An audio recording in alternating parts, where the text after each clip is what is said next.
Hello, everybody, and welcome back into After the Sandstorm here on Gamecock Central. My name is Kendall Smith, this is Collyn Taylor, and we are here at Death Valley, where college football playoff dreams apparently come to die because the South Carolina Gamecocks taking down the Clemson Tigers with a final score of 31-30.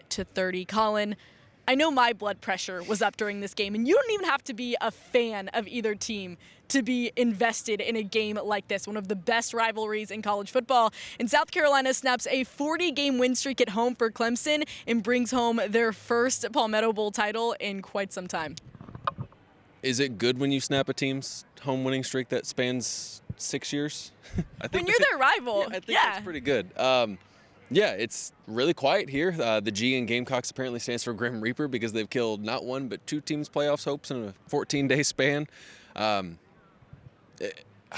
What a performance from South Carolina, and they went out and flat out dominated Tennessee, and then they come out here, look through the first quarter or so. Spencer Rattler throws a pick. They find a way to come back. They end the game on a 31-16 run. I mean, what else can you say about year two under Shane Beamer? You close it with a streak-snapping win against Clemson, and it's really quiet at 4:52 p.m. On a Saturday night here in Death Valley. It's quiet besides the Gamecock fans that are still in the stands, still around the area, screaming Beamer ball. I mean, this place erupted. Fans are actually allowed on the field after Clemson games.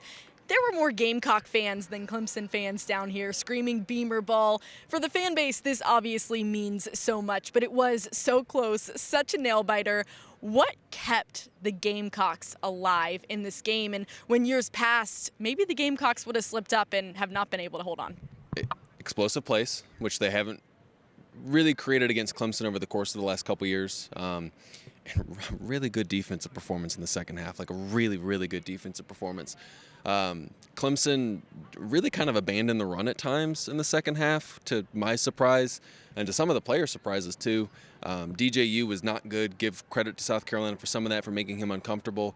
They pressured him, and South Carolina found ways to hit some explosive plays and score when they needed to. And I mean, when all said and done, and force a really, really timely turnover in the second half when Clemson was getting the ball back with a chance to drive and potentially win the game. You force a turnover there, you get a first down when you need to. So making critical plays at the right time, it kind of boils down to, and creating those explosive plays offensively.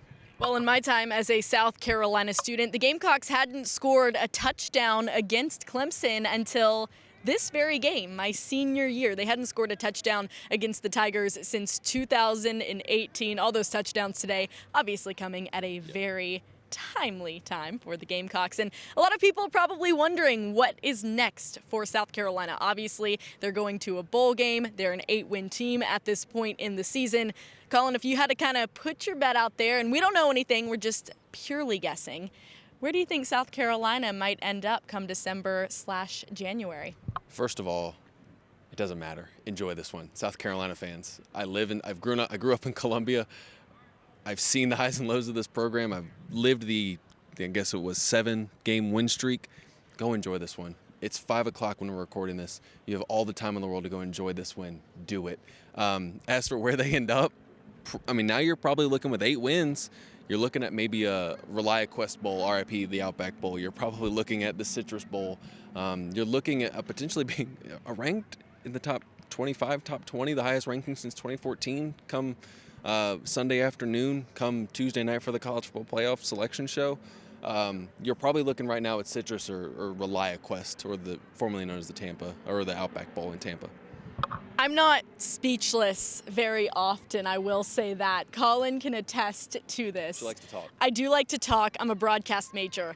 After the game, I had no words. This is truly an unbelievable moment for the South Carolina football program. Such an incredible season. Yes, there were low moments for sure, losing to Florida, losing to Missouri, but also some incredibly high moments, especially coming these past 2 weeks, beating 2 ranked opponents in both Clemson and Tennessee. So you can't say enough about what this team did, the way that Spencer Rattler was able to step up after those couple of mistakes, and South Carolina heading into this bowl game the most confident they have been all season long.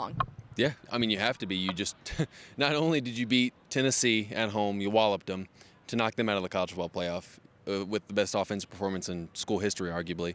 You knock off your rival, snap a 7-game win streak, a 40-game home winning streak, kill their playoff dreams. South Carolina sits at home next week, but the teams that they beat are probably sitting at home too, and Clemson's playing an ACC title game without a whole lot of stakes to it. So you feel really confident about that. You feel really confident in the stride this offense has taken over these last 2 weeks and some of the things that you've seen defensively. Special teams obviously great, but yeah, I agree. This is probably the most confident they've been.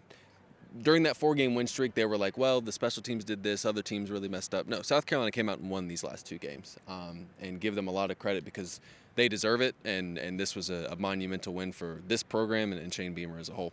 Talk about special teams really quickly. Shout out Kai Kroger. He's been nothing but absolutely phenomenal all season long. Once again today, special teams honestly overlooked a lot of the times, but South Carolina doing a great job in that department, headed up by Pete Lembo. But that's going to do it for us for the regular season editions of After the Sandstorm. It has been so much fun, but we will be back with plenty more in South Carolina's bowl game. We'll find out their fate in just a little over a week.